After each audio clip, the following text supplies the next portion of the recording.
18 horas. Notícias de Manaus, Amazonas, Brasil e do mundo. Agora na Mix. Legal, 6:03, você no melhor Mix do Brasil e juntos começando mais uma edição do programa 18 horas. Eu, você, querido ouvinte, e ela, Karime Leão. Fala, Carlão, boa noite. Olá. Muito boa noite pra você sintonizado aqui com a gente. Já começa, é claro, agradecendo a sua companhia, a sua audiência. Estamos juntos a partir de agora até as 7 da noite, aqui no 18 horas. Mix. E é claro, hein, ouvinte, a sua participação é importante aqui no 18 horas. Participe conosco, acione aí o 994887592. A gente quer saber o que você pensa, a sua opinião a respeito dos assuntos que a gente aborda aqui no 18 horas. Vale também a sua participação para você que nos acompanha ao vivo pela live do YouTube. Manda a sua mensagem de texto. E segue a gente nas redes sociais no @18 horas news. Legal, anotou? 994887592. Mix. Começando com aquele giro pelo trânsito, né? Não, pelos trânsitos. Deve estar tudo congestionado sexta-feira, Hoje é né, sexta, Carlão? né? Hoje é sexta. Tá daquele jeito. Vamos saber por onde anda o repórter André Meireles. Boa noite, André. Trânsito. Boa noite, Karime e Carlão. Boa noite, você ouvinte que nos acompanha aqui na 100.7. Temos informações do trânsito aqui pela Avenida Humberto Calderaro, antiga Avenida Paraíba. São muitos veículos pela via. Sim, sextou com trânsito pesado carregado por aqui. Também quem vai se aproximando ali para fazer o desvio ou para ir sentido Parque 10 ou Maneca Marques, também nesse trecho está bastante carregado, trânsito congestionado por aqui, tem que ter paciência. Daqui a pouco a gente tem mais informações, Karime, Carlão. Obrigada, André Meireles. Legal, André, 6:04 em Manaus. 18 horas. Começando 18 horas de hoje com os destaques do dia. Secretário de Assistência Social de Manaus denuncia boicote e perseguição do governador Wilson Lima. Adolescente tem dedo amputado depois de acidente na quadra da Escola Estadual Faria de Brito. 6 a cada 10 brasileiros já fazem lista de compras para a Black Friday. Senac de Maués inaugura nova unidade em homenagem a Tarsila Prado Negreiros Mendes. Legal, 6:05, você no melhor Mix do Brasil e até às 7 da noite nós vamos conferir juntos esses e outros assuntos. Os destaques desta sexta-feira, 29 de agosto de 2025, está no ar em mais uma edição do programa 18 horas aqui no melhor Mix do Brasil. 18 horas. Bom, começando o programa 18 horas de hoje com a situação precária da saúde pública no Amazonas, escuta aí mais essa. Um adolescente teve um dedo amputado depois de acidente na quadra da Escola Estadual Farias de Brito, na Praça 14, aqui na capital, aqui em Manaus. Mais um exemplo aí do completo abandono dessa gestão com a estrutura das escolas para os alunos da rede estadual de ensino. Para a gente ter uma ideia de como está a situação da educação aqui no estado do Amazonas, e o pior, viu, Carlão? Esse não é um caso isolado. Segundo denúncia dos pais dos alunos da Escola Estadual Farias de Brito, esse é o terceiro caso grave registrado na mesma unidade. Mais um descaso. Já falamos aqui sobre as denúncias da falta de conservação dos prédios. Noticiamos os perigos que algumas escolas representam para os estudantes, os alunos que estudam em prédios sem segurança, sem merenda escolar e sem dignidade. Nós já noticiamos aqui várias denúncias da educação, inclusive ligadas à superlotação das salas de aula, falha da distribuição de livros didáticos e material didático nas escolas estaduais em cidades do interior. É por isso que todos os índices de educação do Amazonas despencaram significativamente. Segundo o Ministério da Educação, o Estado não conseguiu atingir a meta de alfabetização de crianças. É o último lugar do Brasil no Enem. Está aí, né, Carlão? Agora mais um caso grave de descaso dessa gestão com o ensino, pior, com a segurança dos alunos.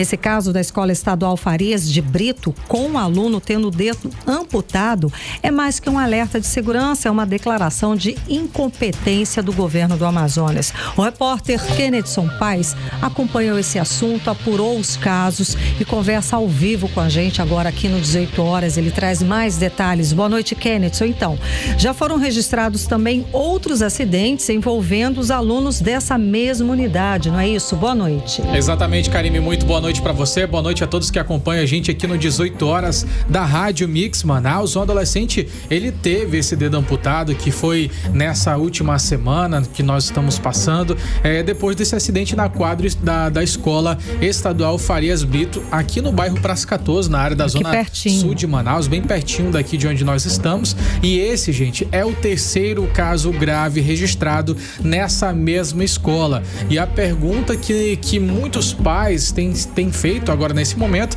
é até quando que o governo do estado do Amazonas ele vai ignorar esses alertas em relação aos pais, os alertas dos pais desses alunos e também ex-alunos que já estudaram nessa escola, porque as denúncias elas são claras. Ali, por exemplo, a quadra, o local onde aconteceu essa amputação do dedo do garoto, ela não tem as pilastras, as colunas ajustadas para essa área desportiva. E como é que foi o caso, Kennedy?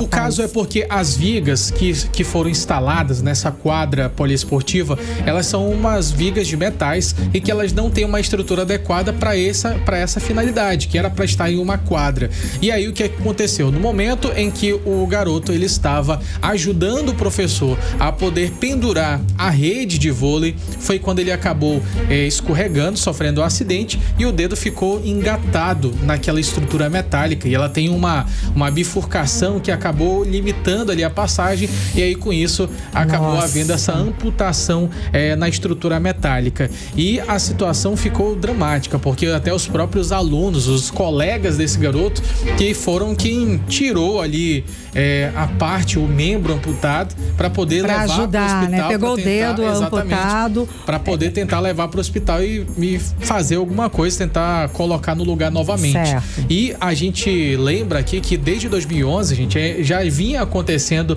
episódios parecidos com esse. Por exemplo, uma garota lá em 2011, ela tinha sofrido um acidente na quadra também, ela escorregou na quadra molhada e aí quando ela escorregou, ela acabou sendo ferida por metais pontiagudos, estruturas metálicas lá mesmo nessa mesma quadra e ela acabou ficando ferida. Em 2024, ano passado, teve o estudante Enzo Veríssimo do primeiro ano, ele teve também um dedo mindinho amputado ao subir nessa estrutura de ferro, exatamente como a gente mencionou a respeito sobre a rede de vôlei, e na ocasião ele acabou perdendo o dedo. O pai do Enzo Veríssimo, ele fez um boletim de ocorrências, pediu providências e a resposta do governo do estado do Amazonas para esse pai foi basicamente a mesma resposta que a gente sempre recebe, né? Nada, não falaram completo, nada. Não falaram nada. Não deram nenhuma resposta para esse pai, nem para os pais que estão denunciando. As informações desse pai que trouxe essa denúncia para a gente do 18 horas. E agora, 2025, um outro caso que é muito semelhante, que esse garoto também acabou perdendo o dedo da mesma forma, muito semelhante que já tinha acontecido ano passado. E a gente sabe que esse não é um caso isolado, como a gente acabou de noticiar, são vários casos repetidos, foram pelo menos 3 acidentes graves ao longo de mais de 10 anos, ou seja, não é algo novo, então já é um problema recorrente, que inclusive a direção da escola sabe desses problemas e precisava dar uma atenção maior para evitar novos acidentes nessa escola, né? Inclusive os familiares entraram em contato com a gente do 18 horas para poder cobrar uma interdição dessa quadra para que possa ser realizada uma auditoria independente ali de segurança, para poder fazer um laudo para dizer se de fato aquela estrutura está adequada para os alunos da rede estadual de ensino, que são tanto do ensino fundamental como também do ensino médio, e os pais querem que, além dessa análise técnica e ajustar esse espaço para poder ser um espaço considerado hábil para que as pessoas possam brincar, possam se exercitar, que também tem um planejamento psicológico e também médico para essas crianças, para esses adolescentes que sofreram lesões, porque nem acompanhamento. Claro. Receberam. Inclusive, alguns desses alunos, eles acabaram sofrendo bullying, porque tiveram o dedo amputado. Sim. E aí, por conta de tanto bullying, tiveram que ser transferidos segundo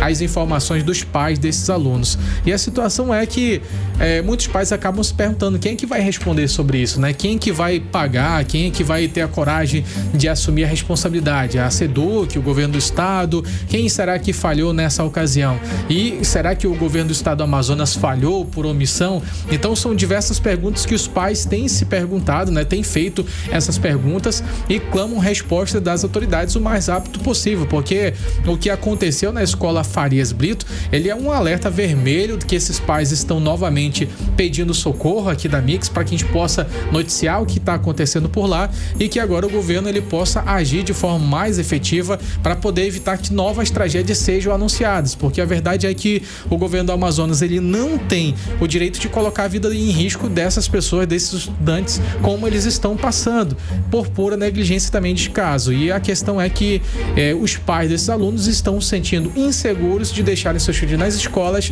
e acabarem sofrendo acidentes como esses, Karine. Sem dúvida alguma, imagina, você deixa o seu filho na escola, você está tranquilo, achando que teu filho, sua criança ou adolescente está lá seguro, cumprindo as atividades normais, como a educação física, e aí de repente você está em casa, recebe a notícia que seu filho se machucou, amputou o dedo por uma questão de estrutura ou falta de estrutura na quadra dessa escola. É terrível, da Escola Estadual Farias de Brito. Então tá aqui o apelo desses pais que entraram em contato com a gente aqui do 18 horas para que a Secretaria de Estado de Educação tome alguma providência. Faça lá uma varredura, uma fiscalização e outra, faça a fiscalização nas quadras das outras unidades do estado, que com certeza essa não deve ser a única aí que oferece perigo. Infelizmente essa tem registros, mas será que as outras também têm? Não correm também, não estão na mesma situação precária? Então vai aqui o alerta desses pais. Muitíssimo obrigada pela apuração, pelas informações, Kenneth. São pais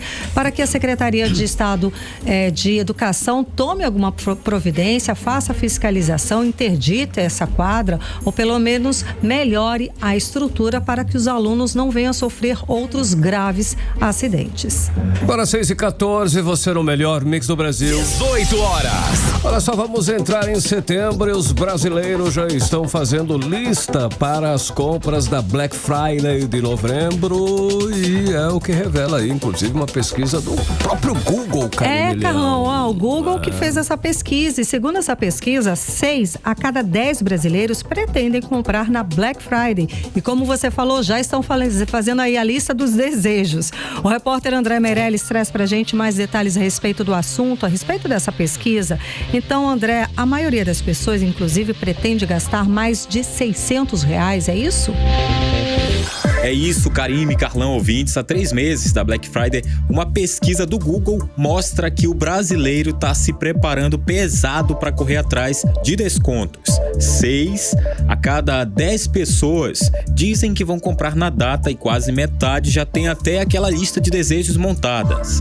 A temporada completa 15 anos do Brasil e segue com a data que mais mexe com o bolso do consumidor. Mais de 80% já pesquisaram alguma vez na Black Friday e mais da metade guarda dinheiro especificamente para esse momento. A Gleide Salvanha, que é a diretora-geral do Varejo e Tech do Google Brasil, afirma que 6 em cada 10 brasileiros pretendem comprar e a maioria diz que vai gastar mais de R$600. A Black Friday continua sendo a data comercial que mais mobiliza o país. Segundo o estudo, quase 7 em cada 10 consumidores podem trocar de ideia se encontrarem um preço melhor. E 40% admitem que podem até gastar mais do que o planejado, com medo aí de se arrepender depois. Já a Natália Camargo, que é diretora do e-commerce do Google Brasil, destaca: o consumidor da Black Friday está mais intencional e estratégico. E isso exige das marcas diferenciação além do preço, estratégias para conquistar confiança e lealdade. Olha, e nas ruas do centro da cidade, os consumidores já têm essa listinha. A professora de educação infantil Keila Adriana é uma delas. Eu sempre aguardo a Black Friday ansiosamente. Ano passado eu comprei uma televisão e esse ano eu já estou preparando a minha lista de compras. E é claro que eu vou comprar um tablet novo para ajudar com os meus estudos. Olha, para quem vende, o recado é claro. É hora de se organizar. Estoque, promoções e catálogo online deve estar em dias. Isso porque muita gente já começou a montar o carrinho. Olha, o empreendedor Richard Souza, dono de uma assistência técnica, ele diz que pretende investir no estabelecimento, pois espera um crescimento nas vendas. A gente espera que as promoções atraiam bem mais o público, né? Por conta desse período de queda de vendas, a Black Friday geralmente gera uma oportunidade para o cliente e para o vendedor. Para a gente fazendo com que durante esse pequeno período as nossas vendas consigam aumentar. Então, a minha expectativa é que a Black Friday proporcione para a gente um fluxo maior no comércio. Olha, o Google lembra 4 estratégias: criar oportunidades com preço e frete, estimular o upgrade de produtos, usar a data como ponto de partida para relação duradoura e, claro, fomentar lealdade. Com a expectativa lá em cima, a Black Friday 2025 promete movimentar a economia e levar muitos consumidores às compras, seja na pesquisa planejada ou no impulso de não perder um desconto, hein? Vamos lá para essa Black Friday. Bora. Vambora, vamos fazer nossa lista, né, Carlão? Tô nessa, Karime Leão. Agora 6h18, você no melhor mix do Brasil. 18 horas. Olha só aí, o Serviço Nacional de Aprendizagem Comercial, o Senac, inaugurou nesta sexta-feira uma nova unidade no município de Maués, Karime, ouvintes, aqui no interior do Amazonas. Exato, Carlão. Além de levar mais oportunidade de capacitação profissional para a população, essa nova unidade recebeu o nome de Tarsila Prado de Negreiros Mendes, que foi esposa do estadista amazonino Mendes. Uma justa homenagem, né, Carlão? Sem dúvida nenhuma. A repórter Nathalie Moraes Tarsila.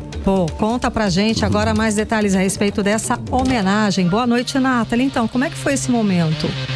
Muito boa noite para você, Karime, Carlão, e para todos que nos acompanham. Foi uma tarde, Karime, de muita emoção e homenagem muito justa. Afinal, a gente está falando aí da dona Tarsila Prado de Negreiros Mendes, cidadã do município de Maués. Exato. Ela que nasceu lá no município de Maués. A doutora Tarsila foi advogada, juíza do trabalho, presidente da Legião Brasileira de Assistência e uma importante líder estudantil na década de 70, em plena ditadura militar, e foi companheira por décadas aí do estadista amazonino Mendes. Ela realmente, Karime, era uma mulher imponente, importante, que deixou aí todo o seu legado de coragem e dedicação à vida pública. Por isso, a gente vendo, né, um município tão importante para nossa região, município onde ela nasceu, Sim. como Maués, fazendo essa uma homenagem mais do que justa. Exato, muito bacana. Vamos dizer assim. E aí, esse novo centro, ele já está em funcionamento, tá? Bacana. E aí, é um centro de educação do Senac, que levou o nome dela, realmente, como um marco da história para o município de Maués. E lá na inauguração, Karime, estiveram presentes diversas lideranças do sistema de comércio, além de amigos, familiares, personalidades, né, aqui do Amazonas. E aí, essa homenagem, com certeza, reflete, sim, todo o reconhecimento à trajetória da dona Tarsila, que deixou sua marca aí, tanto na vida política quanto na vida social da população amazonense. Entre as pessoas que estiveram ali presentes, né, um dos seus filhos, o empresário Armando Mendes, esteve por lá, e a gente vai conferir um trechinho da fala dele nessa homenagem mais do que justa. Eu me sinto mais privilegiado ainda que a própria cidade, que está recebendo algo extraordinário, né? Algo que eu sei que foi fruto de muito sacrifício e da decisão de homens importantes, homens visionários, e que homenageia uma pessoa que, não apenas por ser minha mãe, mas por ser uma das pessoas que eu mais admiro e que me formou. Eu espero que isso inspire ao futuro e principalmente a história dessa cidade e os filhos dela. Um ponto também extremamente importante de salientar é que isso vai proporcionar, de uma forma muito direta e concreta, não só a capacitação para o comércio, mas o desenvolvimento humano, que é o legado mais importante que podemos trazer e fomentar nessa comunidade, como todas as comunidades do Amazonas, que precisam mostrar de uma maneira autossustentável a própria identidade. 18 horas.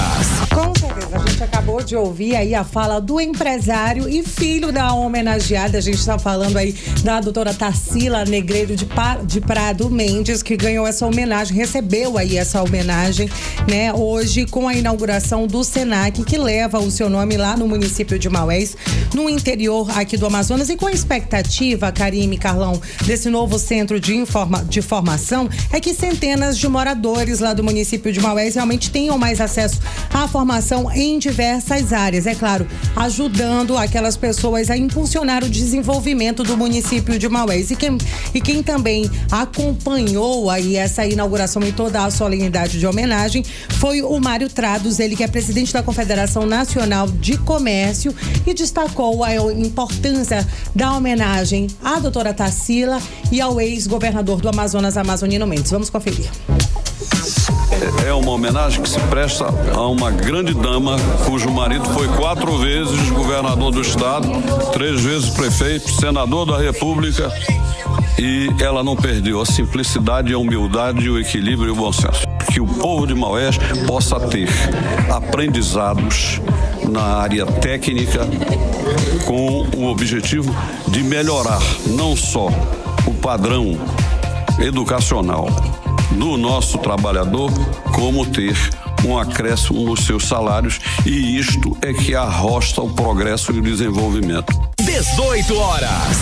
Karime, Carlão e ouvinte, só uma correçãozinha, né? Eu falei Mário, mas na verdade a gente ouviu a fala do senhor Roberto, né? Do senhor Roberto e não Mário, tá? Só pra destacar. Roberto Tadros, ele que é presidente da Confederação Nacional de Comércio. E aí, né, Karime, Carlão e ouvintes, esse novo SENAC também é visto aí como uma porta de entrada para novas oportunidades para muitos jovens que estão em busca de capacitação.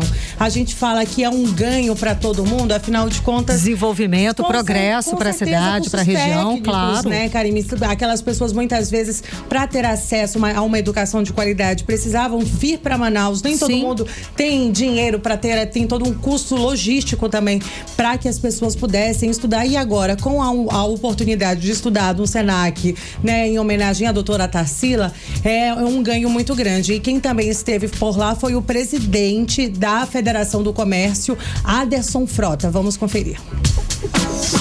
Eu quero dizer que eu tenho muito orgulho por esse trabalho magnífico, pelos efeitos que esse trabalho vai proporcionar à comunidade e à população de Maués, porque esta é uma oportunidade de agregar expectativas positivas, de melhorar a qualidade do trabalho, para promover o aumento da cidadania e da renda. Isso tudo agrega muitos benefícios, muitos valores à comunidade de Maués. 18 horas.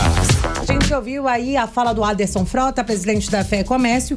E aí, Karime, Carlão, só para encerrar, né, com essa nova unidade, o SENAC Tarsila Prado de Negreiros Mendes reforça aí realmente o compromisso de levar a educação profissional para o interior aqui do Amazonas. Maravilha, muitíssimo obrigada pelas informações, Nathalie Moraes. Hora 6h25, você no melhor mix do Brasil. 18 horas. Olha só, escuta esse alerta na saúde. O Amazonas representa o aumento de síndrome respiratória por Covid-19, apresentando aí um aumento significativo. As crianças são as mais afetadas, hein, Karime? Carlão, além do Amazonas, Rio de Janeiro, Ceará e Paraíba também registraram esse aumento e chama atenção, é claro, do cenário nacional. A repórter Odiné Araújo tem mais detalhes a respeito do assunto. Boa noite, Odiné. Então, a Covid continua bem ativa e circulando pelo país, é isso? Bem vivo, se modificando e circulando. Tanto é que o Amazonas teve aumento das síndromes respiratórias por causa da Covid, e a maior concentração é em crianças, de acordo com pesquisa do Boletim Infogripe da Fiocruz.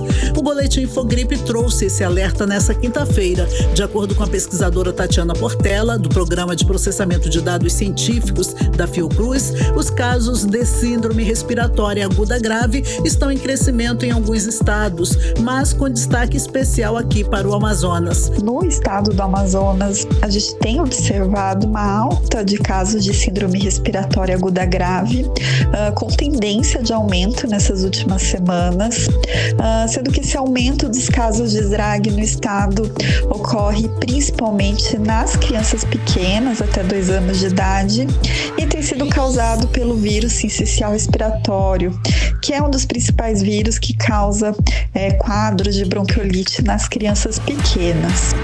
Além disso, a gente também tem observado um aumento das notificações de SRAG por Covid-19 no estado. Os casos de problemas respiratórios por causa da Covid, no entanto, não impactam nas internações, segundo a pesquisadora Tatiana Portela. Esse aumento dos casos de SRAG por Covid ainda não tem impactado as hospitalizações por SRAG de modo geral no estado, mas é bom ficar atento em relação a essa situação epidemiológica. Por isso, né, a gente pede para que as pessoas dos grupos de risco verifiquem se estão em dia com a vacinação contra a Covid-19, lembrando que idosos e pessoas imunocomprometidas precisam tomar doses de reforço da vacina a cada 6 meses, enquanto que os outros grupos de risco, como pessoas com comorbidade, precisam tomar doses de reforço uma vez ao ano. Além da Covid, o Amazonas, inclusive, é o único estado do país onde o vírus sincicial respiratório segue em expansão. Em outras regiões, como o Distrito Federal, Mato Grosso e Goiás, a situação também preocupa, porém, entre crianças e adolescentes de 2 a 14 anos, com o rinovírus puxando a fila. Em São Paulo, esse crescimento é ainda mais acentuado. E os especialistas reforçam o recado: se a criança estiver gripada e resfriada, nada de escola. É melhor ficar em casa para evitar espalhar o vírus. Mesmo com essa alta recente, o estudo indica que os casos graves continuam baixos em todo o Brasil, mas o alerta segue. Cuidados básicos e atenção redobrada para proteger os mais vulneráveis. Volto com vocês. Muito obrigada pelas informações, Odinera. Agora 6h29, você no melhor Mix do Brasil. 18 horas. Continue aí em 100,7, participe conosco do programa 18 horas, 994887592 é o nosso WhatsApp que está à sua disposição. E visite-nos nas redes sociais, no @18horas.mil. Mix. Política. Vamos de política, Carlão, agora, com Kennedson Paes e Nathalie Moraes. Nathalie segue com a gente aqui. Nathalie, boa noite mais uma vez. Então, você observou que a região Nordeste é um dos destinos turísticos mais procurados do Brasil e nesse mês de agosto, vereadores de Manaus escolheram cidades para viajar e cumprir agenda fora do estado do Amazonas. Bom, pelo menos 5 parlamentares tiveram passagens aéreas e diárias pagas pela Câmara Municipal de Manaus. Mas aí a questão que fica, que todos perguntam, esses gastos foram justificados pelos trabalhos, ou seja, valeu a pena esse gasto, né? Cadê o retorno? Boa noite mais uma vez, Nathalie. Então, mais uma vez, boa noite, Karime, Carlão, e para todos que estão chegando aqui na 100,7 com a gente agora. Há alguns dias atrás, a gente já tinha falado de 2 vereadores que viajariam para o Caribe nordestino, para Maragogi. Eu tô falando aí da vereadora Jaqueline e do Diego Afonso. Só que agora, né, a gente teve aí a divulgação de outros nomes, de outros parlamentares. Pelo menos 5 parlamentares viajaram aí para o Nordeste com diárias autorizadas pela Câmara Municipal de Manaus. E o argumento de todos eles são o quê?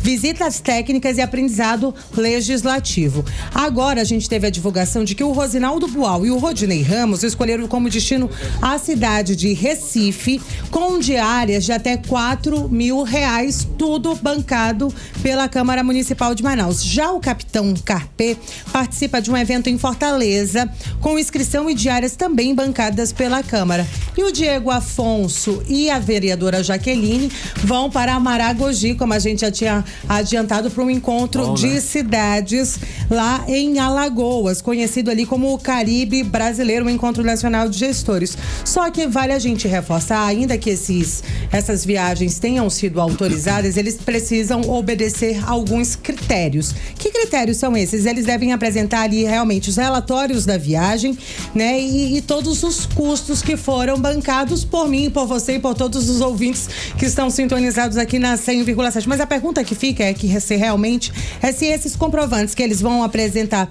representam pra gente, pra nós cidadãos aqui de Manaus, eles vão transformar isso em benefícios reais pra nossa cidade? Porque a gente sabe, a nossa cidade tem inúmeros problemas, os nossos vereadores são os nossos fiscais, e quando eles estão ausentes, quem é que vai fiscalizar?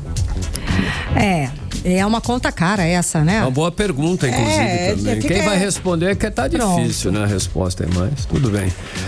Fechou, Nath? Pode perguntar por quê.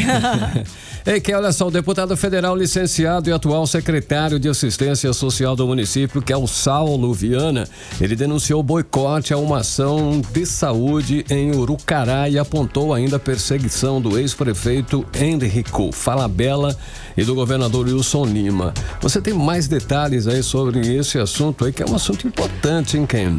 Pois é, Carlão, olha só, o Saulo Viana, que já vinha se distanciando do governador Wilson Lima, cortou de vez aí os laços políticos nesta sexta-feira ao publicar nas redes sociais dele esta denúncia que é bastante grave, né, Carlão? Ele denunciou esse boicote em uma ação social, Carlão, que estava sendo organizado por vários profissionais da área da saúde em parceria com Saulo Viana, que estava programada, essa ação ela estava programada para poder oferecer vários atendimentos médicos gratuitos para a população de Urucará, no interior do estado do Amazonas. Só que de última hora eles já tinham feito uma solicitação para que esse evento ali acontecesse no Centro Educacional do Estado, lá 17, lá do município de Urucará, e isso já tinha dado o aval positivo da Secretaria Estadual de Saúde. Só que de última hora a SEDUC foi lá e disse que não poderia mais acontecer aquele evento dentro do SET e não alegou nenhum motivo específico, só disse que não ia mais rolar esse evento lá no Centro Estadual. E aí o Saulo Viana, ele afirmou que a secretária estadual da Educação, a Arlete Mendonça, ela tomou essa decisão, segundo denúncias de Saulo, após pedidos do ex-prefeito Henrico Falabella, que ele entrou em contato com a secretária para poder a SEDUC barrar essa ação e com certeza boicotar ali o Saulo Viana. Vamos ouvir agora um trechinho do vídeo que o Saulo fala sobre isso. Depois da divulgação que eu era um dos apoiadores dessa ação, coincidentemente, no dia 27 agora, a secretária Arlete Ferreira Mendonça fez um novo ofício dizendo que a SEDUC não poderia mais liberar o colégio para que fosse realizada aquela ação. Quem foi pedir para a SEDUC para que negasse o uso do SET foi o ex-prefeito Henrico Falabella. Está fazendo perseguição política no município de Urucará para poder maltratar o povo daquela cidade. Existem denúncias de que existem médicos que nem CRM tem e atendem no hospital daquela cidade. Que o ex-prefeito é pequeno, covarde e incompetente, isso eu já sabia.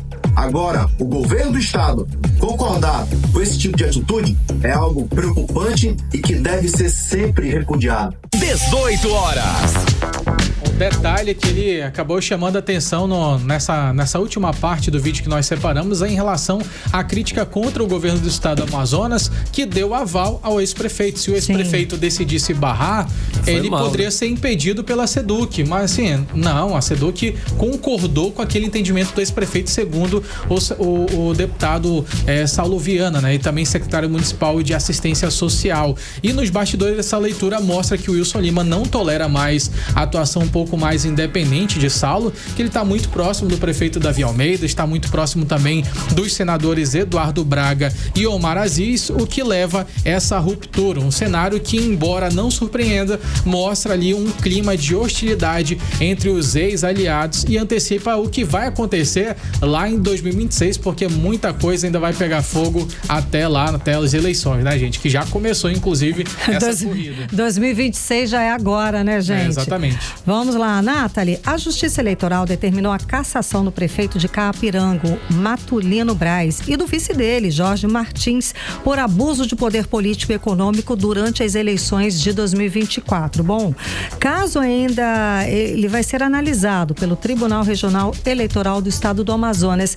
Mas e aí, como é que fica se o prefeito for cassado, Nathalie? Que situação, hein? Menina, não é a primeira vez que Capiranga tem escândalo, Karine, tá? E aí agora, só pra gente, né, né, iniciar esse assunto, eles ainda não foram afastados até o julgamento por parte do Tribunal Regional Eleitoral. Eles permanecem ali no comando do município de Capiranga. Só que dessa vez a Justiça Eleitoral determinou aí realmente a cassação do Matulinho e também do Jorge Martins por conta do abuso de poder. Segundo o juiz Marco Aurélio Piozzi, lá do município de Manacapuru, os gestores, né, estariam cometendo infrações gravíssimas, né? Inclusive, eles foram condenados a um pagamento de multa de R$50 mil, porque, segundo o juiz, houveram ali contratações em massa e transferências de servidores municipais no período que estava proibido por lei. A gente sabe, existe um período eleitoral onde movimentações políticas não podem ser realizadas, mas mesmo assim, eles continuaram fazendo essas movimentações, o que claramente se caracteriza como utilização da máquina pública para fins eleitorais. E aí, por conta de tudo isso, a Justiça Eleitoral determinou a cassação do prefeito de Capiranga e do seu vice por abuso de poder político nas eleições de 2024. Mas, apesar dessa sentença, os gestores, né, tanto o prefeito quanto o vice, eles permanecem aí nos seus cargos, e nessa mesma decisão, o magistrado declarou ainda a inegibilidade deles, viu, Karim? Se eles forem cassados, eles vão ficar inelegíveis por 8 anos e pagar aí essa multa de R$50 mil ao município, Carlão. E Ken Paz, para finalizar o nosso giro político de hoje, traz aí tarifaço, né? Um assunto que parece que já tá meio calmo, mas você tem aí alguma novidade com relação à fala do Lula sobre o tarifaço, é isso, Ken? Exatamente, Carlão. A gente pensa que o assunto morreu, mas não, Carlão. O assunto ainda tá fervendo. Sim. Porque a situação é que o presidente Lula, ele deu uma entrevista à rádio Itatiaia e aí ele falou em relação à reciprocidade, Carlão. Lembra que já vinha sendo especulado sobre isso, a reciprocidade do Brasil em relação aos tarifaços de Trump? Lula voltou a falar, Carlão, e aí o que é que acontece? Existem diversos impactos que podem acarretar devido a essa fala. Lembrando que não é uma fala jogada ao vento. As falas de um presidente da República acabam tendo um impacto muito grande. Até o próprio presidente Donald Trump falou hoje sobre que o Brasil, ele é o pior negociador que tem de todos os países. Foi a fala de Trump hoje, já divulgada pela Casa Branca, e essa medida pode trazer diversos impactos, Carlão, direto na nossa economia brasileira.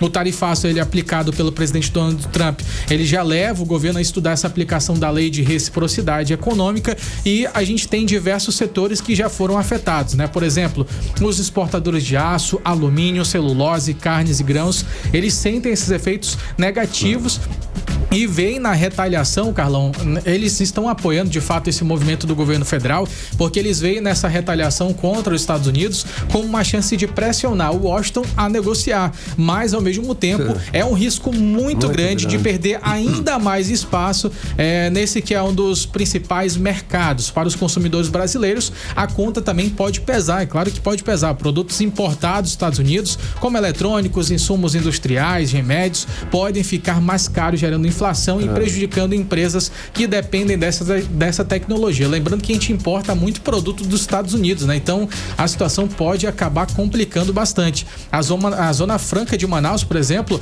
ela é um exemplo direto. As indústrias, elas importam muitos componentes americanos para poder produzir eletroeletrônicos aqui na nossa cidade, produzir motocicletas, e podem também ter os custos elevados, ameaçando os empregos e competitividade. Mesmo muitas pessoas falando que não vai afetar, vai afetar sim. É uma queda de braço, né, contra os Estados Unidos. Aí aparentemente parece que o governo federal dobrou a aposta, né, Carlão, para ver até onde. Engraçado, vai lá. Vamos aguardar para ver, né? Mais notícias. Vamos rezar também. Mais resultados dessa queda de braço. Muitíssimo obrigada, Kennedson Paes e Nathalie Moraes. Valeu, Ken. Nathalie, 6h40, você no melhor mix do Brasil. 18 horas. E daqui a pouco, aqui no 18 horas, enfermeiros, técnicos e auxiliares de enfermagem fazem manifestação para cobrar do governo do Amazonas o pagamento do piso nacional da categoria. É o nosso assunto em instantes. Mix. Karime, aqui tá um giro pelas principais vias de Manaus agora. André Meirelles já tá pronto lá já. Vamos lá, André Meirelles, boa noite. Vamos lá, 6h41. Como é que está a volta para casa, André? Trânsito. Boa noite mais uma vez, Karime e Carlão, aos ouvintes. Olha, na Avenida Maripiranga, nas proximidades do Ipaão, o trânsito segue carregado. No viaduto Ayrton Senna, o cenário é ainda mais complicado, com congestionamento. Já na Avenida Djalma Batista, o movimento é intenso e o trânsito lento em vários trechos. Aqui pela Avenida Brasil, sentido centro-bairro, motoristas encontram alívio. Aqui por aqui o trânsito já começa a ficar melhorando a fluidez, né? Segundo informações, não há registros de acidentes nem outras ocorrências nesses locais que a gente falou nesse momento, Karime, Carlão. Muito obrigada pelas informações, André Meirelles. Agora 6h42 em Manaus. 18 horas. Olha, tempo e temperatura, previsão do tempo, sexta-feira, previsão pro final de semana, com ela, Vanessa Lima. Previsão do tempo. Boa noite, Karime, Carlão e ouvintes que acompanham a previsão do tempo aqui com a gente no 18 horas. Sexta-feira ensolarada e animada aqui em Manaus, né? O céu ficou praticamente sem nuvens e a temperatura chegou aos 32 graus. À noite, o céu permanece limpo e estrelado, com temperaturas caindo para os 25 graus e baixíssima chance de chuva para começar esse fim de semana. E agora, a previsão do tempo para sábado e domingo, 30 e 31 de agosto, segundo o Clima Tempo. O sábado já começa com algumas nuvens carregadas que trazem pancadas de chuva no finalzinho da manhã e começo da tarde. A temperatura chega à máxima de 31 graus, mas ventos leves prometem deixar a sensação térmica mais agradável. E à noite, o céu abre, as nuvens se desfazem e a chance de chuvisco leve cai para os 18%. O resumo do termômetro: a temperatura varia entre mínima de 25 e máxima de 31 graus e a umidade relativa do ar fica em torno de 68 a 97%. E agora, o domingo. Bom, ele começa com muitas nuvens em temperatura alta logo pela manhã. Ao longo da tarde, o termômetro dispara para os 32 graus, mas temos 30% de chance de chuvas isoladas para refrescar esse calorão todo do domingo. À noite, o céu fica parcialmente nublado, as temperaturas beirando os 25 graus e temos chance de chuva leve para encerrar o nosso final de semana. O resumo do termômetro: a temperatura nesse domingo varia entre mínima de 24 e máxima de 32 graus. Vai dar um alívio, né, Carlão, nesse calorão, com essas chuvinhas aí. Boa. Vanessa, continua aqui com a gente, porque setembro está começando semana que vem e é considerado o mês mais quente do ano aqui em Manaus. Então, qual é essa previsão? Vamos torrar mesmo, ô Vanessa? Conta pra gente. Sim, Karime, parece que a próxima semana vai mesmo dar essa sensação pra gente. Isso porque o Instituto Nacional de Meteorologia prevê um aumento das temperaturas em praticamente toda a região norte. Mesmo mantendo os níveis de chuva e umidade relativa do ar dentro da média, o calor vai se intensificar, como comenta o meteorologista Danilo Sidem. Vamos ouvir. São pequenas anomalias de temperatura, né, variações em torno de uma média climatológica que ocasionam que em outras regiões do planeta as condições de tempo sejam afetadas. Nos próximos dias, a previsão é que na cidade de Manaus especificamente a umidade continue nesses níveis entre 40% e 50%, como a gente tem observado ultimamente aí na cidade. 18 horas. Olha só, nesse mês de agosto a gente já teve uma prévia, né? Tivemos o dia mais quente do ano, que chegou aos 35 graus. Mas a previsão do Instituto de Meteorologia diz que não vamos bater o recorde de 39,2 graus de 2023. Mas apesar disso, quem mais sofre é a população que é exposta ao sol todos os dias. O autônomo Vinícius Leonardo, que trabalha no centro da cidade, contou pra gente como ele está se sentindo esses dias. Vamos ouvi-lo. Pra gente aqui, a galera que trabalha aqui no centro e tal, tá complicado, tá fogo, ó, mano. Parece que o sol tá do lado do cara. 18 horas. Temos também a fala do motorista de aplicativo, Elan Cássio, que comentou que, além do calor, ele também sente no bolso, hein, as consequências desse aumento da temperatura. O clima de Manaus é muito quente, né? Eu que sou motorista de aplicativo tenho sentido um impacto muito forte, né? A gente necessita de ligar o ar, até porque os clientes reclamam, né? Então, a gente é o que mais sofre também no dia a dia, um calor muito intenso e forte. 18 horas.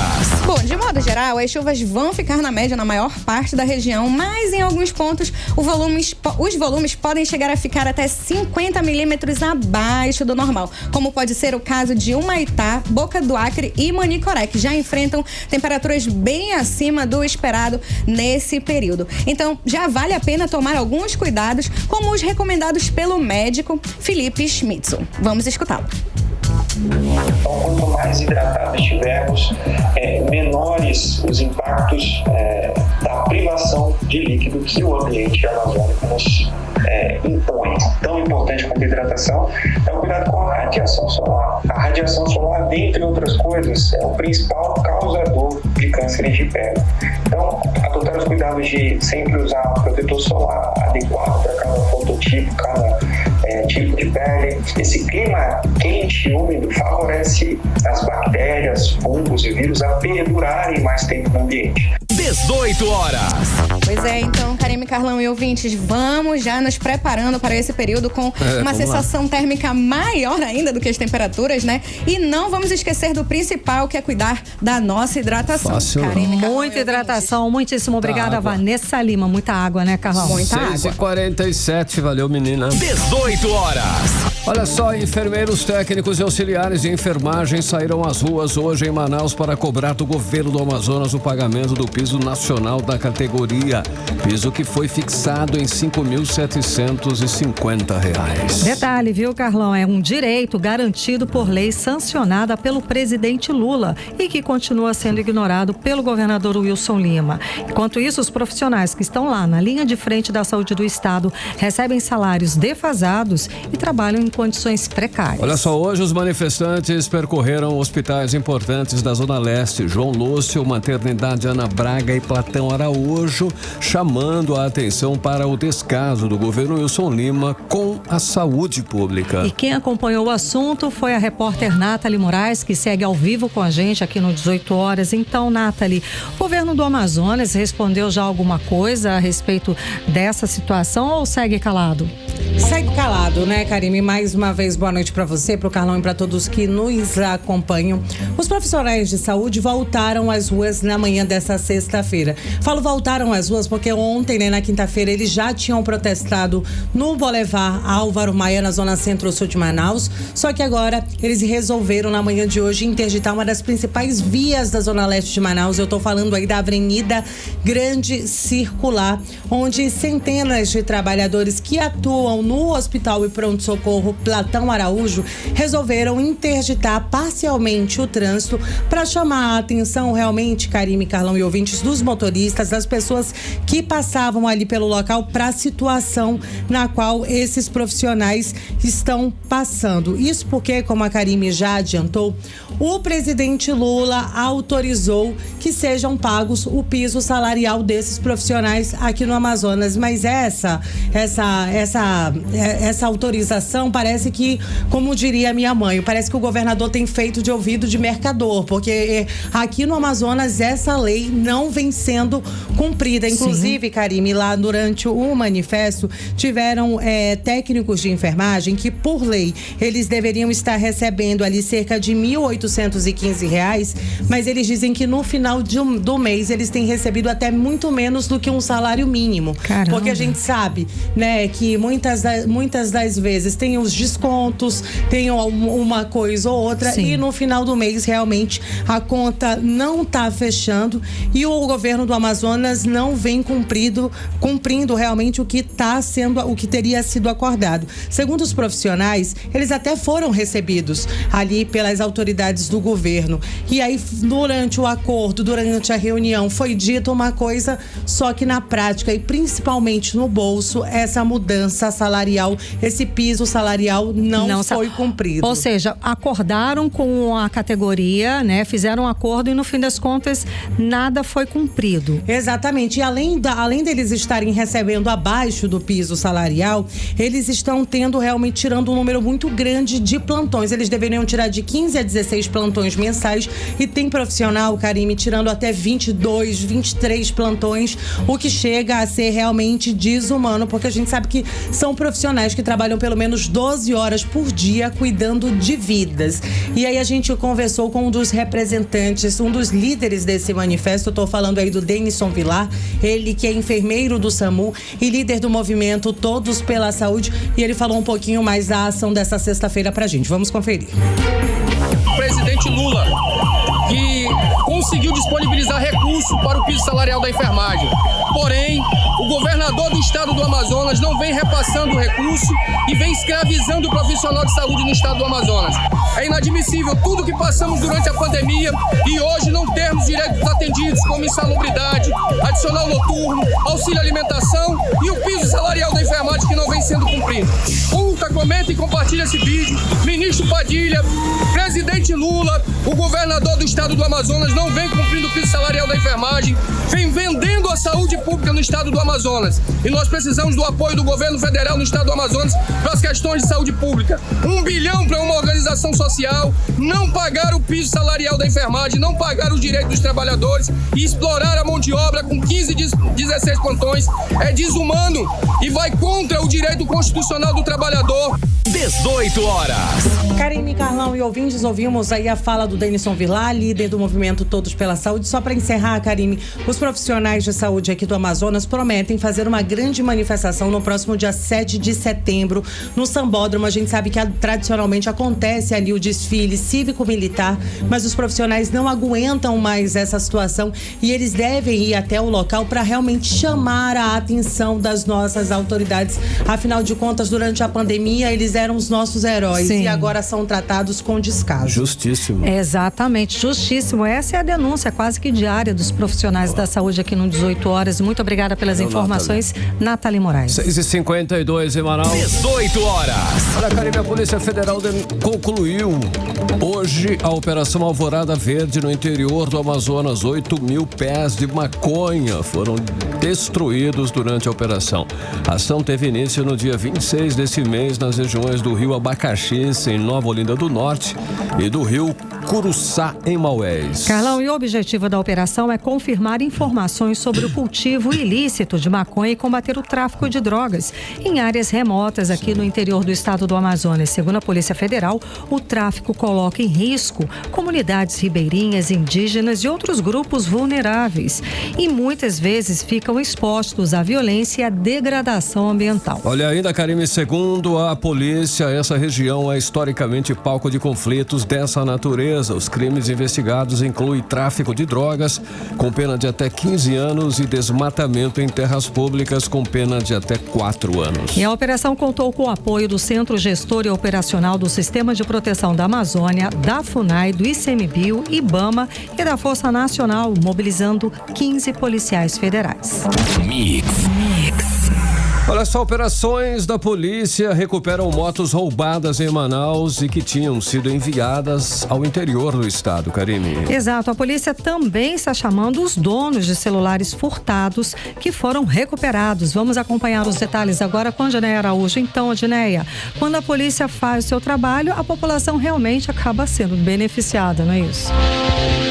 Isso é verdade. Por exemplo, a Polícia Civil do Amazonas devolveu essa semana 33 motocicletas roubadas e furtadas que foram recuperadas durante a Operação Amazônia Sem Fronteira. A ação aconteceu nos municípios de Altazes, Codajás, Iranduba e Manacapuru. De acordo com o delegado-geral adjunto Guilherme Torres, essa já é a 9ª operação realizada no interior do estado e juntas elas somam 160 motos recuperadas. A gente tem mapeado essa logística de roubos e furtos de motocicletas e veículos daqui da capital para ser entregue no interior por receptadores. Então, já foram nessas operações 160 motocicletas somente do interior, sem contar a capital, que foram recuperadas pelo Dr. Rodrigo e toda a sua equipe. Então, muito importante, porque vocês sabem que o meio de transporte mais utilizado aqui pelo Amazonas é a motocicleta, e hoje a DRFV não só faz esse trabalho, que é o trabalho do inquérito policial, identificando encaminhando para a justiça o procedimento com as prisões, mas também essa parte social que é muito importante que a Polícia Civil tem feito, que é a entrega desses veículos aos seus legítimos proprietários. O delegado Rodrigo Barreto, responsável pela operação, explicou que a maioria das motos apresentava sinais adulterados, como placas clonadas e chassis modificados. A maioria é roubada e furtada em Manaus, são adulteradas.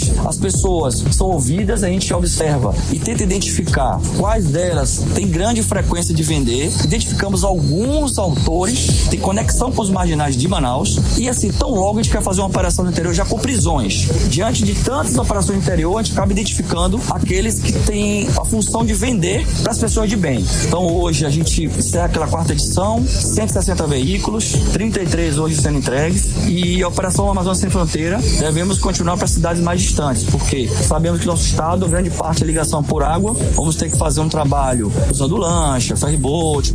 E não é só moto que está voltando para os donos. No Recupera Fone, o programa que reúne celulares roubados e furtados, mais de 800 aparelhos aguardam pelos proprietários. As entregas acontecem de segunda a sexta, de 9 da manhã até 4 da tarde, no conjunto Seletra Amazon, Adrianópolis. Para retirar o aparelho, é preciso apresentar o documento com foto e a nota fiscal, caixa do celular ou boletim de ocorrência. A lista completa com os nomes dos donos está disponível no site da Secretaria de Segurança Pública do Amazonas. Volto com vocês. Quem foi subtraído, né, já pode procurar, né, Karime? Já tem onde procurar, e quem sabe, né? Valeu, Odinei Araújo, agora 6h57, você no melhor mix do Brasil. 18 horas. Olha só, e vamos voltar a falar com o repórter André Meirelles, Karime, sobre o Sou Manaus passo a passo. Exato, Carlão. Vai ter uma ação para facilitar aí legal, o embarque e desembarque de passageiros durante o festival. André Meirelles, boa noite mais uma vez. Como é que vai acontecer isso? Conta pra gente. Conta aí, André. Boa noite a todos, mais uma vez. Olha, é que a Prefeitura de Manaus anunciou nesta sexta-feira essa novidade aí pro público do Sou Manaus Passo a Passo 2025. O festival aí vai ter um ponto exclusivo para táxi, mototáxi e veículos por aplicativo. Tudo isso, claro, para facilitar o embarque e desembarque dos participantes. Essa ação é uma parceria da Fundação Municipal de Cultura, Turismo e Eventos, a Manaus Cult, com o Instituto Municipal de Mobilidade Urbana, IMU. O objetivo aí é para garantir mais fluidez no trânsito, conforto na hora de chegar ou sair ali do festival, né, que vai levar multidões ao centro de Manaus. O Gender Lobato, que é o diretor-presidente da Manaus Cult, fala mais sobre toda essa organização aí para os motoristas. Vamos acompanhar. Então, para isso, nós montamos 3 estações. Essas estações, elas estarão na saída do palco Malcher, que é esse palco que fica aqui na frente do Mirante, na saída do palco Alfândega, e aí a gente vai desenhar exatamente o espaço para vocês, e também uma estação exclusiva para os mototaxistas e mototáxis de aplicativos. Isso tudo, nós vamos montar uma estação. Nessa estação a gente vai colocar uma tenda para dar conforto para os motoristas, tanto de carro quanto de moto, os taxistas. Nessa tenda a gente vai colocar lá um espaço com bancos para que eles possam ficar lá de uma forma organizada. Ao mesmo tempo nós teremos uma ilha de hidratação, porque eles precisam estar hidratados, e ao mesmo tempo banheiros químicos para que a gente possa dar conforto e ao mesmo tempo a gente consiga abrigar aqui a maior quantidade possível de motoristas, principalmente no final do evento. Obviamente que essa estação ela vai funcionar durante todo o período. 18 horas. Então tá aí Gender Lobato, diretor-presidente da Manaus Cult. Mais conforto aí, né, para os motoristas. E atenção, a partir de hoje, a alça que liga as avenidas Altasmirim e Solimões, no Distrito Industrial 1, na zona sul de Manaus, vai ser interditada para obras da Companhia de Gás do Amazonas, né? O Instituto Municipal de Mobilidade Urbana diz que o bloqueio vai durar até 4 horas da manhã de segunda-feira, dia 1º de setembro. Então quem estiver na Avenida Solimões e quiser acessar a estrada da UTR-2, precisa ir até a rotatória próximo à empresa Masa, na Avenida Cupiúba, fazer o retorno e só então seguir para UTR-2. Já para quem vem da UTR-2 e quer entrar na Altasmirim, o caminho é pela Solimões, retorno na Masa e seguir até a rotatória da Samsung. Os agentes do IMU vão estar ali no local para orientar tudo. Karime e Carlão, boa noite. Muito obrigada pelas informações, boa noite. E agora conferindo a agenda cultural com Vanessa Lima. E aí, galera cultural de Manaus, se preparem que o fim de semana está apenas começando e temos uma maratona de arte, música e diversão que vocês não podem perder. Logo mais, no Largo de São Sebastião, o Glocal Experience abre os trabalhos com apresentações imperdíveis de poesia, jogos amazônicos, feira cultural e o samba contagiante de Wendel Pinheiro. A entrada é gratuita e o clima é de tradição e muita dança. E por todo o fim de semana, o Shopping Manaus Via Norte recebe o Geek Norte 2025. Das 10 da manhã às 9 da noite, você pode competir no Just Dance, torcer nos concursos de cosplay, se jogar nas batalhas de rima e soltar a voz no karaokê. Tudo gratuito e perfeito para os apaixonados por cultura pop. Também de sábado a domingo, o Expresso de Cultura Japonesa chega no G1 do Shopping Ponta Negra. De meio-dia às 9 da noite, prepare-se para oficinas de origami, exposições de mangá e uma deliciosa feira gastronômica que vai deixar todo mundo com água na boca. E fechando o combo, o Extreme Jogos de Capoeira Edição Ouro rola na Praça de Eventos do Shopping Estúdio 5, de 1 da tarde às 8 da noite, mostrando muita ginga, ritmo e manobras que levam a arte corporal a outro nível. Boa. Anotou na agenda? Então chama os amigos e vem curtir esse roteiro cultural que é pura energia e brasilidade. Karime, Carlão e ouvintes. Valeu, Vanessa Lima. 18 horas. Seguimos direto para o editorial 18 horas. Editorial 18 horas. Olha, apenas 10 dos 772 municípios da Amazônia Legal são responsáveis por quase 30% do desmatamento na região nos últimos 12 meses. É o que revelam dados do Instituto do Homem e Meio Ambiente da Amazônia, que é o Imazon, divulgados ontem. Detalhe, os municípios de Apuí e Lábrea, localizados no estado do Amazonas, são os campeões em desmatamento. Segundo o estudo, apenas esses dois municípios perderam uma área equivalente a quase 30 mil campos de futebol de vegetação nativa. O Imazon também fez uma comparação da situação nesses municípios em relação ao mesmo período em agosto de 2022. O resultado mostra que no ano passado o desmatamento nessas áreas foi menor. Os dados são um alerta de que as autoridades precisam olhar com mais atenção para esse crescimento no desmatamento e devem atuar de forma ainda mais firme para evitar que o problema chegue ainda mais perto de Manaus, da capital. O povo da capital tem experiência do mal que as queimadas fazem às pessoas e não gostaria, claro, de ver novamente a cidade tomada pela fumaça. Uma lembrança de uma situação grave que ninguém realmente quer ver repetida. 18 horas. 7h03, Karime. Boa noite, um beijo, até segunda. Você ouviu 18 horas.